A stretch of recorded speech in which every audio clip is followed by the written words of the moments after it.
तो अभी दोस्तों आप अपने स्क्रीन पे देख सकते हैं कि आपको दिख रहा होगा ह्यूमन बॉडी और पार्ट्स। तो आप इस वीडियो को पॉज कर दीजिए ऐसे समझने के लिए, क्योंकि जब हम प्रैक्टिस एक्सरसाइज में जाएंगे तो इससे बहुत सारे क्वेश्चन आने वाले हैं। इसमें हम पढ़ने वाले हैं रेस्पिरेटरी सिस्टम के बारे में। जैसे रेस्पिरेटरी सिस्टम में आपका आ जाता है, हम रेस्पिरेटरी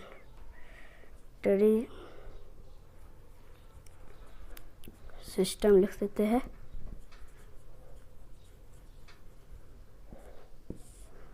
तो रेस्पिरेटरी सिस्टम में पहला आपका आ जाता है नोज। तो जो नोज होता है वो कैरी करता है पूरे ऑक्सीजन को एयर एटमॉस्फेयर से।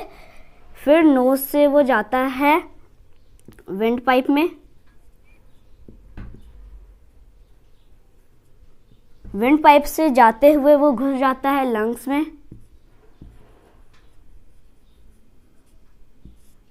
और जो लंग्स होता है, लंग्स भेज देता है उसे ब्लड स्ट्रीम्स में, जो हम कहते हैं वेन्स। और वेन से वो पूरे बॉडी पार्ट्स में चल जाता है, हर एक ऑर्गन्स में।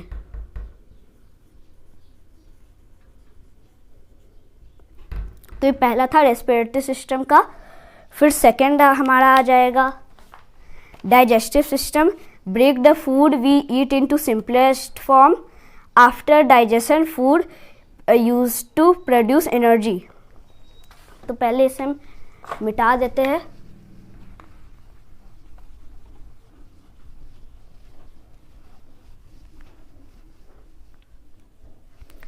तो उसके बाद हमारा आ रहा है डाइजेस्टिव सिस्टम।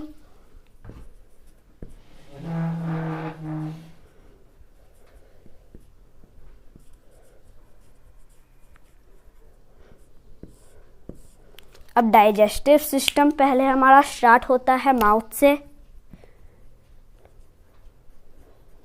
माउथ में जो हमारा टीथ्स होता है वो उसे स्मॉल पीसेस में कर लेता है। फिर स्मॉल पीसेस के बाद वो चल जाता है हमारा फूड पाइप में। फिर फूड पाइप से वो चल जाता है स्टोमक में। फिर जो स्टोमक में जो होता है, स्टोमक में एसिड रहता है, हाइड्रोक्लोरिक एसिड, जो उसे पूरे अच्छे से गला देता है। फिर वो चल जाता है इंटेस्टाइन में।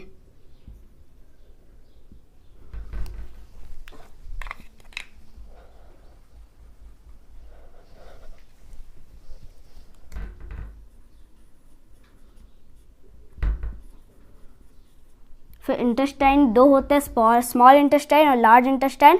स्मॉल इंटेस्टाइन और लार्ज इंटेस्टाइन में पूरा जो एनर्जी रहता है और वेस्ट मटेरियल वो सेपरेट हो जाता है। और फिर वो चल जाता है एनस में और उससे हमारा सारा वेस्ट बाहर आ जाता है। उसके बाद हम पढ़ने वाले हैं skeleton system. Skeleton system give shape to the human body and help in the movement. तो स्केलेटन सिस्टम हमें ये समझाता है कि स्केलेटन सिस्टम पूरे मूवमेंट करने में मदद करता है, क्योंकि अगर हमारे बॉडी में कोई बोन्स नहीं रहेगा तो हमारा कोई मूवमेंट ही नहीं होगा। तो पहले स्केलेटन सिस्टम लिख देते हैं।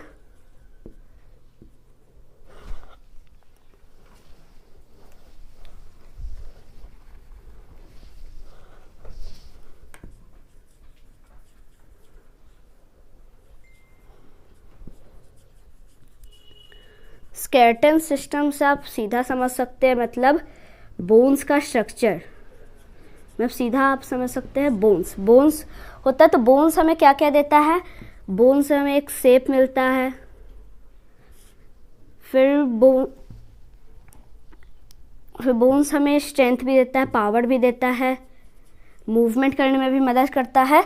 और इसमें बहुत सारे चीज़ और भी होता है, मूवमेंट करने में मदद करता है और ये बहुत सारी चीज़ को बचाता भी है। जैसे आपको मैं कुछ बता देता हूँ। जैसे जो स्कल होता है वो हमारे ब्रेन को बचाता है। जो रिब केज होता है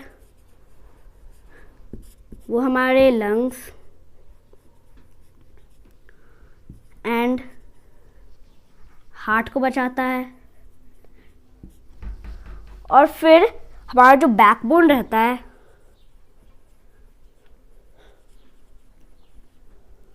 वो हमारे स्पाइनल कॉर्ड को बचाता है। तो ये जिन जिन चीज़ को बताते हैं जैसे brains, lungs and heart, spinal cord, ये सब बहुत सॉफ्ट ऑर्गन्स रहते हैं। अगर ये सब कहीं से भी क्रैक आया तो इसमें हम मर भी सकते हैं। तो नेक्स्ट पॉइंट है नर्वस सिस्टम।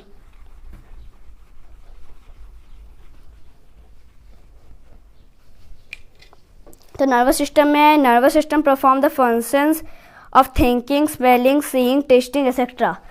तो हमारा जो नर्वस सिस्टम होता है उसमें आ जाता है हमारा बहुत सारे पार्ट्स जैसे ब्रेन, फिर स्पाइनल कॉर्ड एंड नर्व्स। ये सब हमारा नर्वस सिस्टम में आ जाता है। जो ब्रेन रहता है वो थिंकिंग करने में मदद करता है। तो ब्रेन के भी 3 पार्ट्स होते हैं, सेरिब्रम जो मेमोरी को कंट्रोल करता है, सेरेब्रियम जो हमारे मसल्स को कंट्रोल करता है, और मेडुला जो हमारे इनवॉलंटरी एक्शंस को कंट्रोल करता है। स्पाइनल कॉर्ड जो होता है वो मैसेज को सेंड करने में मदद करता है। जैसे 3 टाइप के जो नर्व्स होते हैं, सेंसरी नर्व्स, मोटर नर्व्स और मिक्स नर्व्स, वो सब पहले स्पाइनल कॉर्ड्स में जाता है, स्पाइनल कॉर्ड से वो ब्रेन में जाते हैं। सीधा कहीं पे कनेक्शन नहीं है, पहले नर्व से वो स्पाइनल कॉर्ड में जाएंगे, फिर स्पाइनल कॉर्ड से वो ब्रेन में जाएंगे। स्पाइनल कॉर्ड का एक और चीज़ है कि वो रिफ्लेक्स एक्शन मदद करता है। जैसे आप कहीं पे कोई हॉट चीज़ में हाथ रख दे तो फटाफट हटा लेते हैं, क्योंकि यही आपको कंट्रोल करता है, वो ब्रेन तक जाने नहीं देता है, इमीडिएट एक्शन हो जाता है। और उसके बाद हमारा आ जाता है सर्कुलेटरी सिस्टम।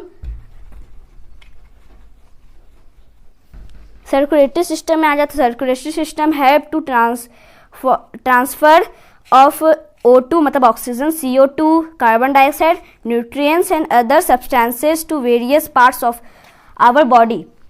अदर पार्ट्स में वो बांटने का मदद करता है।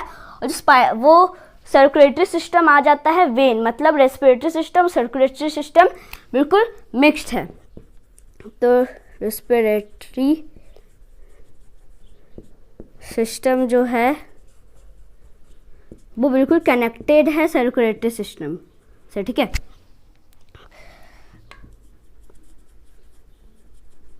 आप इसमें अच्छे से देख सकते हैं, क्योंकि जब रेस्पिरेटरी सिस्टम ऑक्सीजन को लेता है तो वो सीधा भेज देता है सर्कुलेटरी सिस्टम में, मतलब वो हो जाता है सीधा वेंस में चल जाता है, जिससे वो ट्रांसफ़र हो जाता है एक बॉडी पार्ट से दूसरे बॉडी पार्ट्स तक।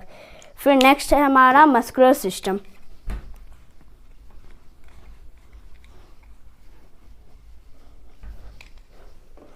तो मस्कुलर सिस्टम में लिखा हुआ है muscular system help in movement, मतलब बोन्स के ऊपर भी एक कवरिंग रहता है। जो हमारा बोन्स रहता है उसके ऊपर भी एक कवरिंग रहता है, वो हो जाता है मसल्स का। अगर बस बोन्स आप में रहे तो आप उसमें भी मूवमेंट नहीं कर सकते, बस आपको वो स्ट्रक्चर देता है। जैसे मसल्स होता है वो आपको पावर देता है अच्छे से।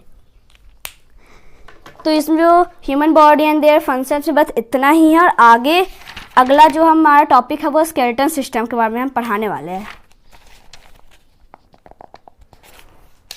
तो फिर स्केलेटन सिस्टम हम पढ़ते हैं। तो स्केलेटन सिस्टम में आपका क्या आ जाएगा, स्केलेटन सिस्टम का आपको पहला बता देता हूँ। It is the framework of bones which give support to our human body. Adult human skeleton has 200 bones. Different parts of the human skeleton are, उसमें और भी स्कल, रिबकेज, बैकबोन, लिम्स, सबके बारे में हम आपको बताएंगे। पहले फर्स्ट जो टॉपिक है वो आपको समझा देते हैं, जो है स्केलेटन सिस्टम। तो स्केलेटन सिस्टम में लिखा हुआ कि वो हमारे फ्रेमवर्क को करता है।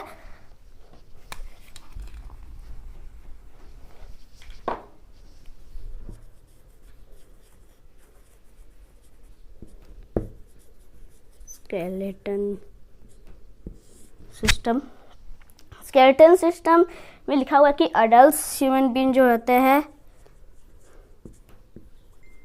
उसमें रहता है 200 6 बोन्स।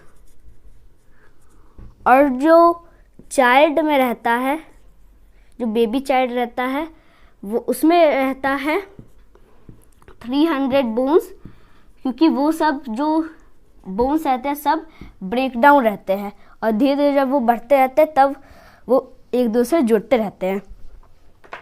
इसके बाद हमारा दूसरा टॉपिक आ रहा है स्केलेटन सिस्टम में ही स्कल। तो हम पढ़ा रहे हैं पहले स्कल। तो स्कल में भी सब बोन्स ही रहते हैं। तो जो स्कल रहता है वो प्रोटेक्ट करता है हमारे ब्रेन को,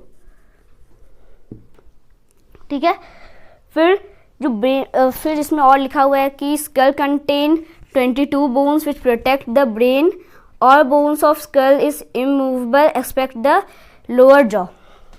तो जो सब हमारा जो बोन है, जैसे आप यहाँ पे देख सकते हैं, सब जो बोन है वो इमूवेबल है, मतलब वो मूव नहीं कर सकते, पर जो हमारा ये लो जॉ रहता है वो मूव कर सकता है, यही खाने में मदद करता है। तो जो स्कल रहता है उसमें रहता है 22 बोन्स, ठीक है। इसके बाद जो लिखा हुआ था लोअर जॉ जो मूव करता है वो कटिंग और च्यूइंग फूड में मदद करता है।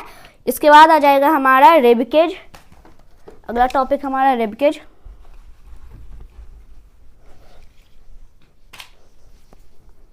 स्कल के बाद हमारा आ रहा है ये रिबकेज।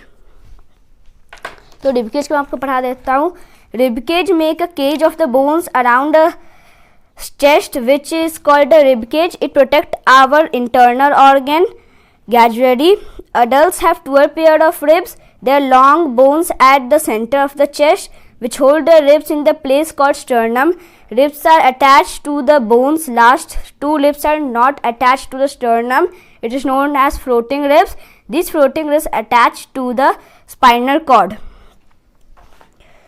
तो हम पढ़ने वाले हैं रिबकेज के बारे में। तो रिबकेज के बारे में इसमें लिखा हुआ है कि अडल्ट्स के पास रहता है 12 रिब्स का पेयर। 12 रिब्स का पेयर रहता है अडल्ट्स के पास। और जो बीच का बोन रहता है, जैसे ये हमारा मान लीजिए ये हमारा वो रिबकेज है और बीच में जो बोन रहता है जो सबको अटैच रखता है उसको हम कहते हैं स्टर्नम।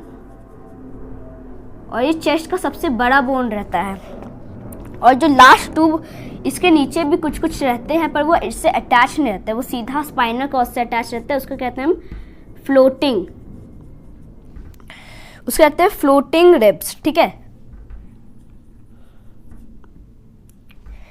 इतना समझ गए। उसके बाद हमारा आ जाएगा बैकबोन।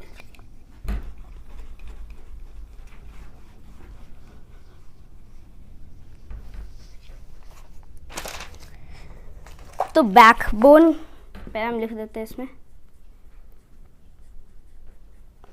बैकबोन में आता है it is the hollow tube through the spinal cord runs that is made up of 32 rings shape small called vertebrae। और ये सब जो 33 रिंग्स जब कंबाइन हो जाता है तो वर्टेब्रल कॉलम वो बनता है।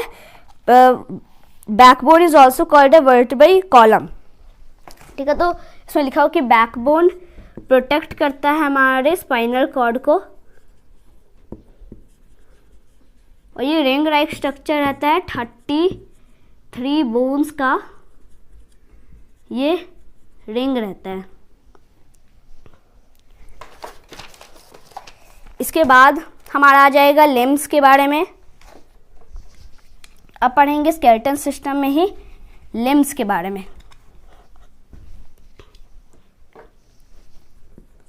तो अब लिम्स क्या होता है? तो limbs, all the human beings have the 2 pair of limbs, the forelimbs, arms and the hind limbs, legs. Both forelimbs and hind limbs is made up of 30 bones each. Thigh bone or femur is the longest bone in the body. Thigh bone को हम कहते हैं femur भी। और तो हमारा 2 type का limbs होता है। एक तो हो गया हमारा फोर लिम्स,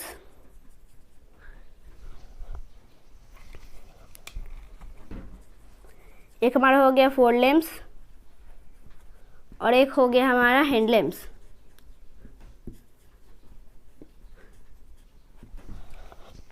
ठीक है। तो ये सब में 30 बोन्स ईच रहते हैं, मतलब फोर लिम्स में भी 30 बोन्स, हैंड लिम्स में भी 30 बोन्स। तो टोटल मिला के अगर 2 है तो टोटल 60 बोन्स हो गया ईच रहता है। तो लिम्स में हमारा 2 गो रहता है और फोर लिम्स भी हमारा 2 गो रहता है, हैंड लिम्स भी हमारा 2 गो रहता है। तो 30 + 60 और ये भी 60, तो 120 बोन्स बस हाथ और पैर में होते हैं। और जो थाई बोन रहता है वो सबसे लॉन्गेस्ट बोन रहता है।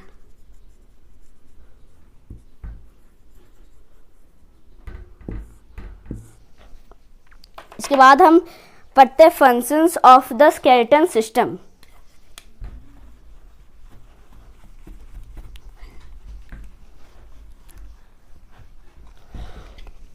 जिसमें फंक्शंस क्या लिखा हुआ है, the skeleton system has the following functions, give shape and support to our body. Without the skeleton our body would be floppy like a jelly. Forget about walking, we would not even to able to stand. तो जो रहता है floppy और like jelly like structure रहता है उसको हम कहते हैं बोन मैरो।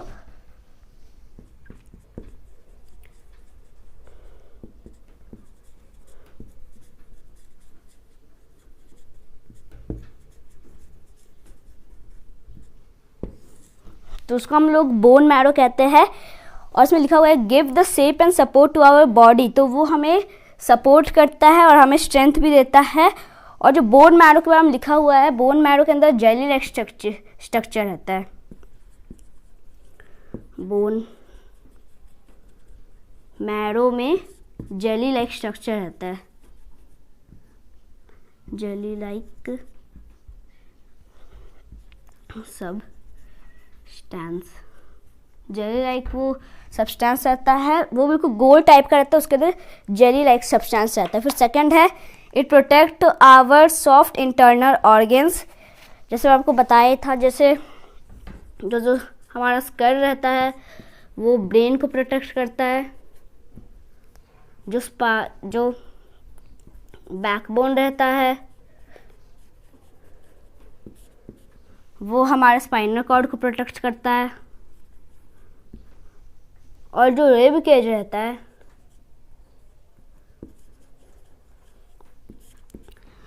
वो हमारे हार्ट एंड लंग्स को प्रोटेक्ट करता है। ठीक है। तो थर्ड पॉइंट है it allow to movement of different body parts. तो ये डिफरेंट बॉडी पार्ट्स का मूवमेंट में भी अलाउ करते हैं। जैसे ये हमारा मूवमेंट एक हो जाता है, ये भी एक मूवमेंट हो गया, फिर यहाँ भी हमारा मूवमेंट हो जाता है, उंगली में भी मूवमेंट होता है। फिर एक और चीज़ लिखा हुआ है bone contain marrow which where our blood cell is made, जहाँ पे हमारा ब्लड सेल्स रहता है। जो बोन मैरो है वो जेली लाइक स्ट्रक्चर रहता है, उसके अंदर बनता है RBC, मतलब रेड ब्लड सेल्स।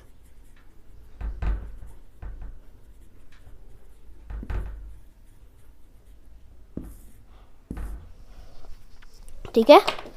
तो फंक्शंस ऑफ स्केलेटन सिस्टम में तो इतना ही था। फिर उसके बाद हम आगे बढ़ रहे हैं जॉइंट्स में।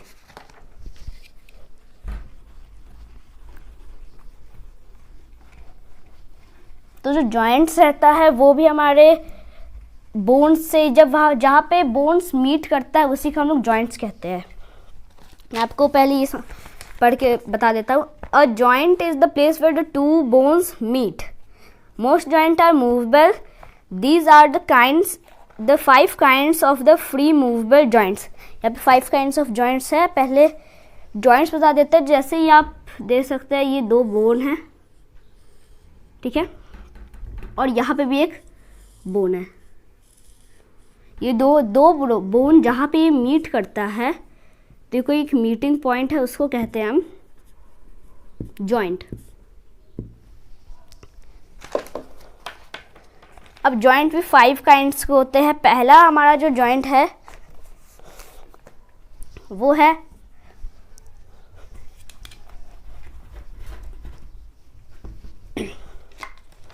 Ball and socket joint, ball and socket joint. जो बॉल और सॉकेट जॉइंट है वो सब डायरेक्शन में मूव करने में मदद करता है, मतलब पूरा 360 डिग्री वो मूव करने में मदद करता है। और ये सब जो जॉइंट रहता है वो हमारे नी में रहता है, जो हमारे थाई के नीचे वाला रहता है जो जॉइंट, उस फिर एल्बो में रहता है, मतलब इधर भी जॉइंट रहता है, फिंगर्स में भी वही जॉइंट रहता है और टोज में भी। और ये सब हमारे शोल्डर्स में पाया जाता है और हिप्स जॉइंट्स में पाया जाता है, हमारे बॉल एंड सॉकेट जॉइंट्स। ठीक है, जो शोल्डर जॉइंट्स रहता है, जो हिप जॉइंट रहता है, वहाँ पे हमारा बॉल और सॉकेट जॉइंट पाया जाता है। तो जब हमारा हो जाता है शोल्डर्स और हिप, मतलब शोल्डर मतलब तो यहाँ पे आपका हो जाएगा, और हिप मतलब जो थाई बोन रहता है उसके नीचे वाला। और फिर उसके बाद आ जाएगा हमारा hinge joint.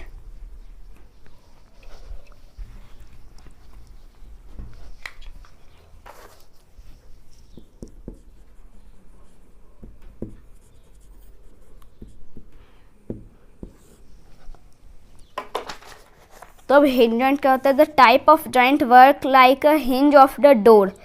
This kind of joints also allow the back and the fourth movement.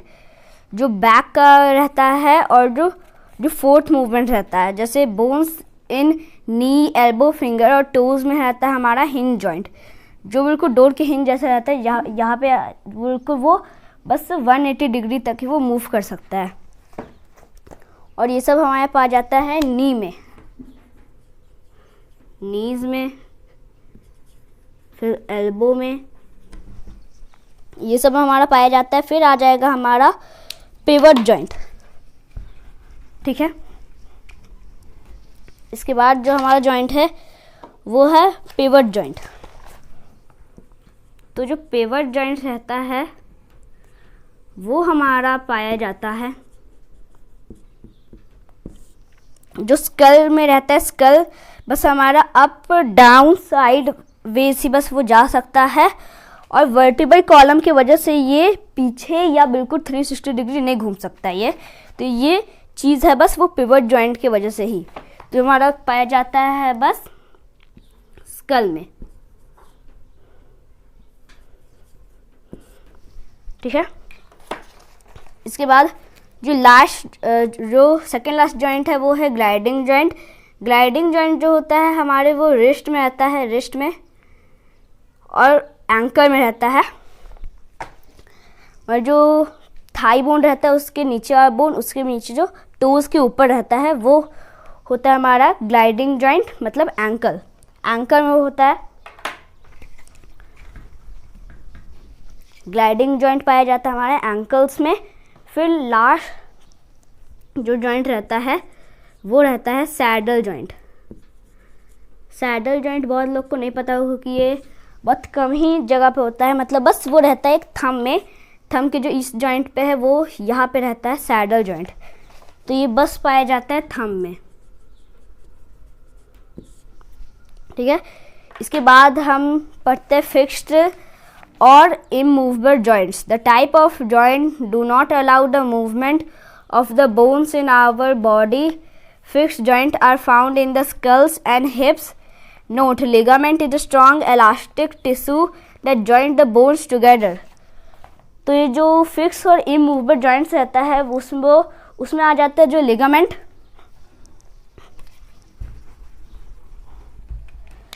अब हम पढ़ने वाले इमूवेबल जॉइंट के बारे में। इमूवेबल जॉइंट जिसमें आ जाता है जो लिगामेंट, जो दो बोन को इलास्टिक टिश्यू रहता है जो टुगेदर जॉइंट करके रखता है, उसको कहते हैं हम लोग लिगामेंट। जो दो टिश्यू लाइक स्ट्रक्चर रहता है, टिश्यू इलास्टिक टिश्यू रहता है जो दो बोन को जॉइन करके रखता है टुगेदर। फिर उसके बाद होता है tendon, strong and tough tissue that joint the muscles to the bones. जो मसल्स रहता है वो बोन से कैसे जॉइंट रहता है, तो वो रहता है टेंडन की मदद से। वो एक टफ टिश्यू रहता है जो मसल्स को जॉइन करके रखता है। ठीक है, इसके बाद हम पढ़ने वाले हैं नर्वस सिस्टम। तो नर्वस सिस्टम का आपको बता दूं कि nervous system control the different organs in our body. तो जो नर्वस सिस्टम रहता है वो पूरा हमारे बॉडी को कंट्रोल करता है। सारे नर्व्स उसके कंट्रोल में रहते हैं जो मैसेज प्रोवाइड करते हैं ब्रेन में। तो इसमें आ जाता है पहले हमारा brain. Brain is very important organ, control the body movement and help us to store information in our memory. The human brain has the 3 parts. जो ह्यूमन ब्रेन रहता है उसका भी रहता है 3 पार्ट। पहले तो सेरिब्रम, सेकंड जो रहता है सेरिबेलम, और जो थर्ड रहता है वो रहता है मेडुला ऑब्लंगाटा। ऑब्लंगाटा जो होता है हमारा, जो सेरिब्रम रहता है वो हमारे मेमोरी को कंट्रोल करता है। सेरिब्रम जो रहता है वो हमारे मसल्स एक्शन को कंट्रोल करता है, मतलब वॉलंटरी एक्शंस। और जो मेडुला ऑब्लंगाटा रहता है वो हमारे इनवॉलंटरी एक्शंस को कंट्रोल करता है। ठीक है, तो इसके बाद हमारा आ जाएगा spinal cord. Spinal cord is the thick cord of nerve tissue which extend to the brain stem. It is protected by the backbone. The spinal cord is responsible for the transfer the information between the brain and the rest of the body. It even control the actions that do not involve the brain. The automatic response of the body to an event is called reflex action. Reflex action are due to the message sent by the spinal cord. These actions are very fast. For example, if you touch a hot object accidentally, you withdraw your hand also immediately. मतलब इसमें लिखा रहता है spinal cord का मतलब, spinal cord जो है वो बंडल ऑफ नर्व्स है। तो जो बंडल ऑफ नर्व रहता है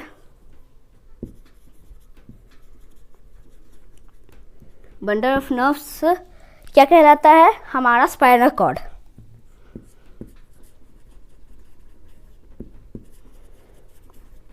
बंडल ऑफ नर्व्स हमारा स्पाइनल कॉर्ड कहलाता है।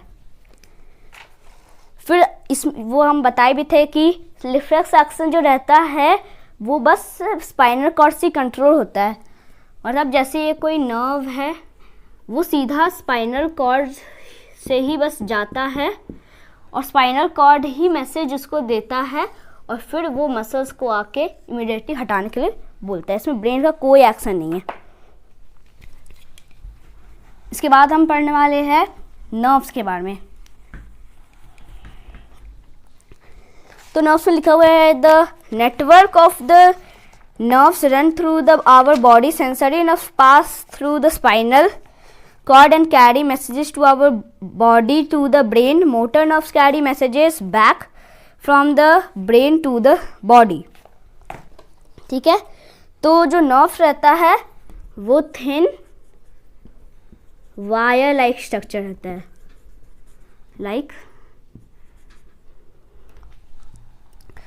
स्ट्रक्चर रहता है, वायर जैसा वो एक स्ट्रक्चर रहता है। ठीक है, जो हमारे पूरे बॉडी में प्रेजेंट रहता है और वही मैसेज देता है पहले तो स्पाइनल कॉर्ड को। जो नर्व रहता है वो मैसेज देता है स्पाइनल कॉर्ड को, फिर स्पाइनल कॉर्ड जो होता है वो दे देता है मैसेज ब्रेन को। ठीक है, तो इसमें लिखा हुआ है दो सेंस ऑर्गन्स के बारे में भी रहता है। तो इसमें भी होता है 3 टाइप ऑफ नर्व्स होता है। इसमें जो नर्वस सिस्टम रहता है वो भी 3 टाइप्स का होता है। अब कौन कौन से, तो नर्व्स जो 3 टाइप का होता है वो होता है सेंसरी नर्व्स,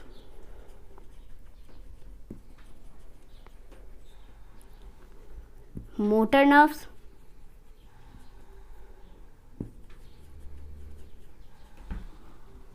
और मिक्स्ड नर्व्स।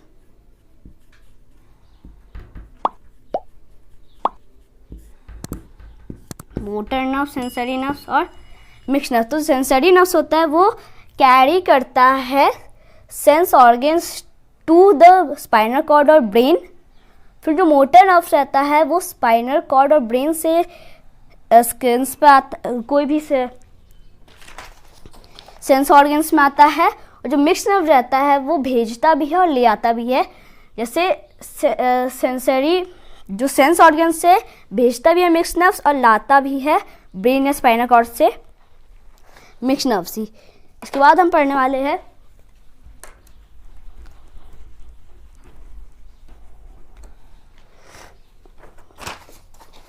सेंस ऑर्गन्स के बारे में। Our sense organs help to see, hear, taste, smell and touch. तो मतलब होता है 5 types of sense organs. Type of sense organs, 5 types of sense organs होता है।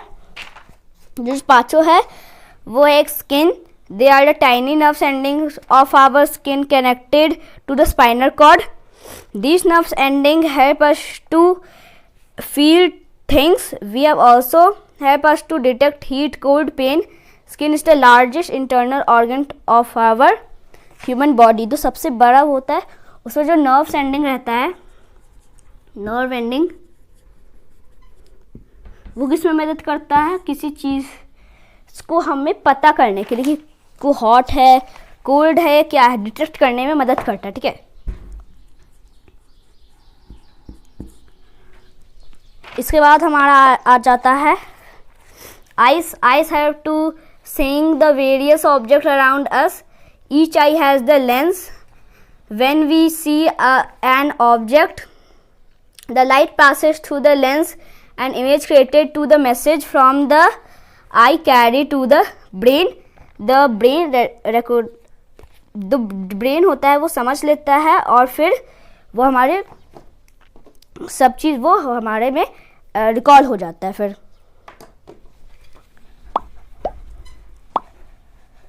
तो 5 टाइप ऑफ सेंस ऑर्गन्स है, उसका सेकंड है हमारा आई। तो आईज में रहता है एक तो लेंस, जो आई को में जो लाइट रहता है वो उसके अंदर जाता है और एक इमेज फॉर्म करता है रेटिना पर। और जो एक और चीज़ आप देखते हैं, जब आप बाहर से आते होंगे तो आपको सब चीज़ काला दिखता होगा। तो जो हमारा जो आइरिस रहता है वो हमारे कंट्रोल करता है साइज ऑफ प्यूपिल, कंट्रोल करता है प्यूपिल का साइज। और प्यूपिल ही लाइट को एंटर करने से फिर रोकने लगता है, इस समय काला दिखने लगता है। फिर जो थर्ड है वो हमारा ईयर्स है। ईयर्स क्या? Years help us in hearing. They also help in the maintaining body balance, which consists of the internal, middle and external. ठीक है, तो इंटरनल ईयर क्या रहता है? इंटरनल ईयर रहता है जो हमारे वॉइस को लेता है, जो हमारे साउंड है वो उसमें जाते हैं। फिर वो जो आउटर ईयर होता है उसको हम कहते हैं पिना। फिर जो इंटरनल मिडिल ईयर रहता है उसमें रहता है हमारा ड्रम, जो ऐसे वाइब्रेट करने लगता है, उससे हमारा जाता है इंटरनल ईयर में, वो सीधा वो साउंड चल जाता है। इसके बाद आ जाता है हमारा नोज।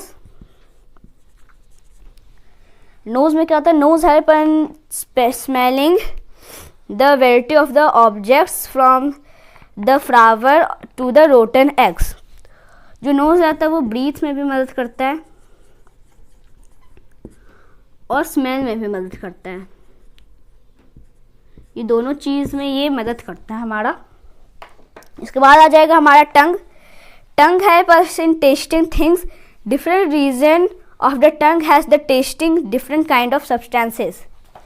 दो टंग रहता है वो डिफरेंट चीज़ में रहता है। जैसे आप कोई चीज़ कड़वा खाते हैं, टेस्टी खाते हैं, या कुछ भी स्वीट खाते हैं, स्पाइसी खाते हैं, वो सब अलग अलग चीज़ होता है। और जो मेन चीज़ होता है इसमें वो रहता है टेस्ट बड्स। टेस्ट बड्स भी एक नर्व एंडिंग ही रहता है जो मदद करता है टेस्ट को डिटेक्ट करने में। टंग के बाद हमारा आ जाएगा न्यूट्रिशन, और यही हमारा है इसके बाद लास्ट टॉपिक। जो न्यूट्रिशन है, nutrition is defined as the process through which the organ take the material necessary to the support life. जो न्यूट्रिशन रहता है वो क्या होता है, पहले हम ये जान लेते हैं। तो द इम्पॉर्टेंट थिंग्स, जो चीज़ होता है जो इम्पॉर्टेंट रहता है हमारे फूड में, जो रहता है, जो हमारे सब चीज़, जो केमिकल सब्सटेंसेस रहता है, जो हमारे सपोर्ट लाइफ को सपोर्ट करने के लिए बहुत अच्छा चीज़ रहता है, वो क्या रहता है, न्यूट्रिशन। और होता है वो न्यूट्रिशन होता है carbohydrates, protein, fat, minerals, vitamin, और ये सब हमें चाहिए। और 5 न्यूट्रिशन के अलावा भी हमें चाहिए होता है वाटर और रफेज, एंड उसमें आ जाता है फिर रफेज। तो रफेज में हमारा आ जाएगा सैलेड, और वाटर के बारे में तो पता ही है, सैलेड आ जाता है। तो पहले हम कार्बोहाइड्रेट्स के बारे में पढ़ लेते हैं। Carbohydrates contain carbon, hydrogen and oxygen. तो जो कार्बन डाइऑक्साइड रहता है वो क्या, उसमें क्या क्या प्रेजेंट रहता है, आपको हम ये चीज़ बता देते हैं। तो जो कार्बोहाइड्रेट्स रहता है,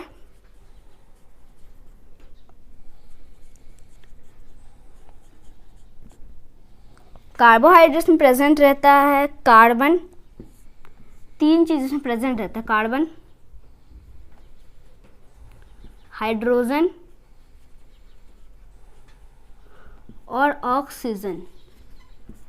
ये 3 चीज़ कार्बोहाइड्रेट्स में रहता है। और इसमें रहता है सिंपलेस्ट फॉर्म, मतलब जो शुगर और ग्लूकोज रहता है वो भी इसमें रहता है। Sugar, simple sugar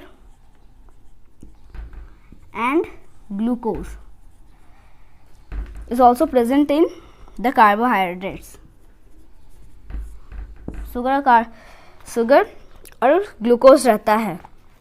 for example, glucose is present in the food items like jam, jellies, etc. and the complex form of the carbohydrates is starch. Sugar और ग्लूकोज रहता है, मतलब जो स्टार्च रहता है, present in food items such as wheat, rice, potato. Glucose stored the body as glucogen.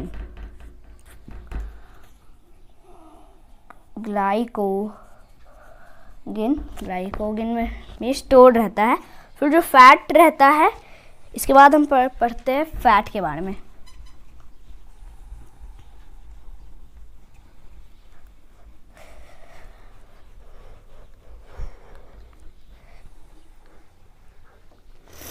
Fat contain carbon, oxygen और hydrogen. इसमें भी वही सेम चीज़ रहता है, फैट्स में भी carbon, hydrogen, oxygen. Carbon, hydrogen and oxygen.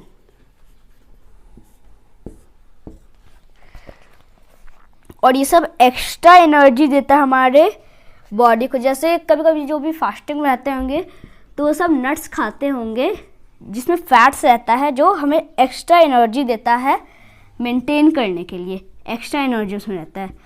अगर आप कुछ खाना नहीं खाए, बस आप नट्स खाए, अगर आपको कहीं पे आप गए हैं जहाँ पे खाना का कोई दिक्कत है तो आप नट्स भी खाएंगे तो आपको एक्स्ट्रा एनर्जी रहेगा। जो फैट्स हमारे एक्स्ट्रा एनर्जी देता है। तो इसके बाद आ जाता है हमारा protein.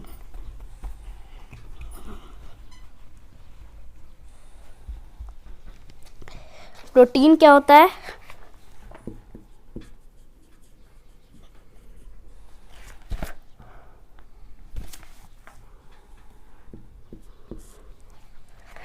Protein contain the nitrogen, carbon, oxygen and hydrogen. तो प्रोटीन में 4 चीज़ रहता है। पहले तो कार्बन, फिर नाइट्रोजन, ऑक्सीजन और हाइड्रोजन।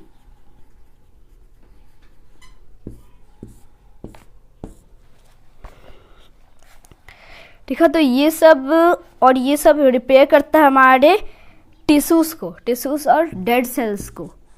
जो सेल्स रहता है हमारे टिश्यूज़ को वो रिपेयर करता है, रिपेयर द टिश्यूज़। ठीक है, प्रोटीन के बाद आ जाता है हमारा vitamin. Vitamin are required for the healthy functions of the body, however they are required in very small quantity by our bodies. If required quantity of vitamin are not present in our diet, then we will fall ill. The various vitamin required our body is A, B complex, C, D, E and K. Vitamin B complex included vitamin B1, vitamin B2, vitamin B6 and vitamin B12. Our body gets vitamin from outside source such as plants. Vitamin D can manufactured our body in the present sunlight. जो vitamin रहता है वो हमारे food में बहुत important चीज़ होता है, उसमें बहुत सारी चीज़ होता है। विटामिन ए, बी, सी और के रहता है, सी, डी, ई और के। और फिर जो विटामिन बी रहता है उसमें बहुत सारी चीज़ रहता है, जैसे विटामिन B1, विटामिन B2, फिर विटामिन B6 और विटामिन B12।